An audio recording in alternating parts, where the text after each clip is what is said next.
Hello, good morning. कसे आहात सगळे? सो खूप दिवसांपासून मी व्लॉगिंग बंद केलेलं होतं काही कारणांमुळे, जे मी आज आषाढी एकादशी निमित्त पुन्हा एकदा सुरू करतेय. सो तुम्हाला सगळ्यांना रिक्वेस्ट आहे की तुम्ही माझ्या यूट्यूब चॅनलला अजूनही सबस्क्राईब केलं नसेल तर नक्की करा आणि मला सपोर्ट करा. सो आजपासून आपण व्लॉगिंग सुरू करतोय. So stay tune. तर चला बघूया मग आजचा दिवस माझा कसा होता ते.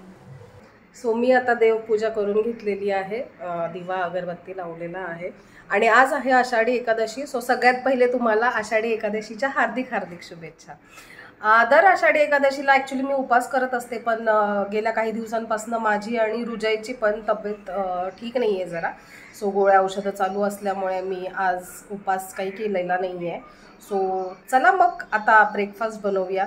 सो आज आहे संडे, तो संडेला मोस्टली आमच्याकडे असतात पोहे. तर चला मग पोहे बनवूया.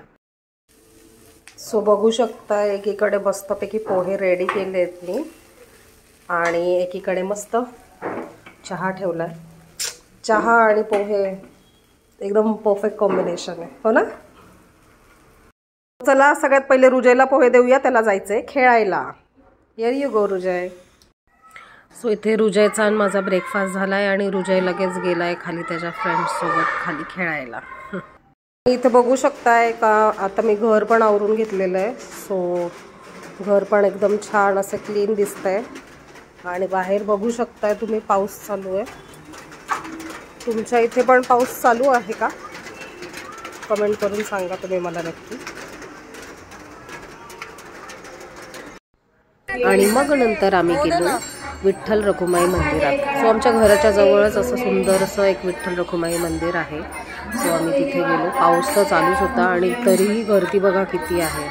सो मंदिरात एवढी गर्दी होती आणि तुम्ही डेकोरेशन पण बघू शकताय. खूपच सुंदर असं छोटंसं मंदिर आहे, पण खूप छान असं डेकोरेशन केलेलं होतं. एकीकडे भजन चालू होतं आणि एकीकडे सगळ्या भाविकांची गर्दी होती, एकीकडे प्रसाद वाटप. सो मस्त आम्ही लाईनमध्ये उभं राहिलो आणि थोड्या वेळाने मग आमचं दर्शन झालं आणि छान असं डेकोरेशन. तुम्ही बघा मूर्ती किती सुंदर दिसते. आणि मग येताना आम्हाला त्यांनी प्रसाद दिला, साबुदाणी खिचडी आणि केळी.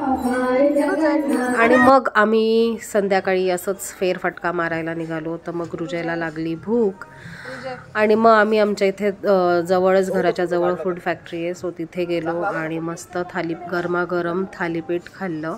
आणि इथे तुम्ही बघू शकताय रुजयची मस्ती. बापरे, Rujay is crazy for cricket. आणि आम्ही कुठेही गेलो तर बस हातात बॅट असतो किंवा नसो, बॉल असो किंवा नसो, तो नुसता क्रिकेट खेळत असतो. म्हणजे विदाऊट हातात काहीच नाही आहे पण बघा तरी बॅटिंग करतोय.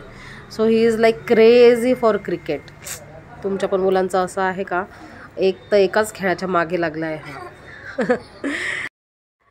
आणि फायनली आता आम्ही घरी आलेलो आहे. आता उद्याच्या शाळेची तयारी करायची आहे. सो आजसाठी एवढंच. भेटूया उद्या नवीन ब्लॉगमध्ये. बाय. Thanks for watching.